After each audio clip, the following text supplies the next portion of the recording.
Bon, écoute, bonjour Jean-Pierre. Oui, bonjour Jean-François. Donc tu viens d'être, pour je ne sais pas combien de fois, champion départemental de la catégorie plus de 75 ans. Quel effet ça te fait d'être champion départemental encore une fois? Écoute, je suis très content.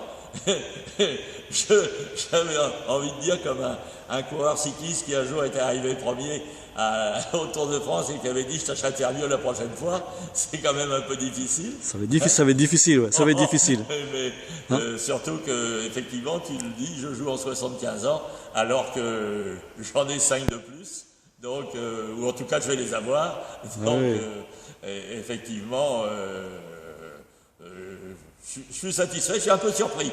Je suis un peu surpris, je n'y attendais pas. Je n'y attendais pas vraiment, Bah oui. mais bon, c'est comme ça. Je crois même que tu as joué un petit peu blessé. Un petit hein peu, Donc, avec une épaule gauche qui me fait souffrir et qui, à la suite d'un choc avec un ami partenaire qui m'a quelque peu bousculé. Mais bon, ça va s'arranger, j'espère. donc ton défi, c'est de renouveler ça l'année prochaine, quoi, d'être encore. Hein Absolument. Absolument. Je défendrai mon titre l'année prochaine, avec un an de plus, mais je le défendrai quand même. Bon, on te souhaite évidemment de renouveler cet exploit. Depuis que tu fréquentes les cours, tu as bien une botte secrète pour tromper les adversaires. Est-ce que tu peux nous en parler un petit peu, nous montrer un peu comment tu fais? Oui.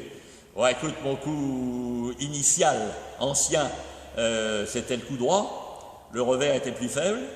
Mais comme il était plus faible, je me suis appliqué à l'améliorer. Donc petit à petit, mon revers s'est bien amélioré. Et maintenant, on va dire que ma botte secrète, quand je joue contre des gens, non pas de mon âge, puisqu'ils sont un peu plus jeunes que moi, mais disons de ma génération, c'est l'amorti.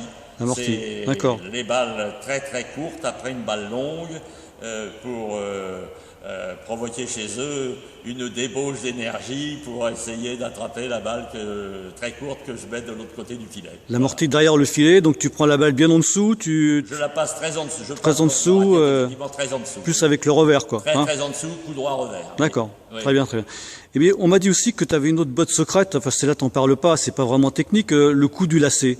Oui. Tu es un spécialiste du coup du lacet. Le coup du lacet, ça c'est très personnel. Le coup du lacet, c'est quand je suis mal pris, un peu essoufflé, ou un peu vraiment, j'ai besoin de me reprendre quelques secondes, disons, voire une minute, ou une minute et demie, pas plus, parce qu'après ça paraît très bizarre. Eh bien dans ces cas-là, comme par hasard, je constate que mon lacet est défait.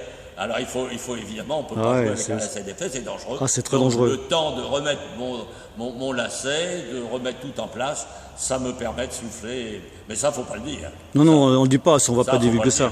On va pas divulguer ça. On va pas divulguer ça. Ouais. Voilà. Bon, écoute Jean-Pierre, je te remercie. On te souhaite évidemment de continuer une longue carrière au tennis club. Oui. Et on est plutôt fiers de toi. Elle est bien entamée. Elle est bien entamée, mais pas encore être longue. Et on est quand même fiers de toi. Tu es une très bonne image du club et du sport, parce qu'on voit que tu as gardé une excellente santé.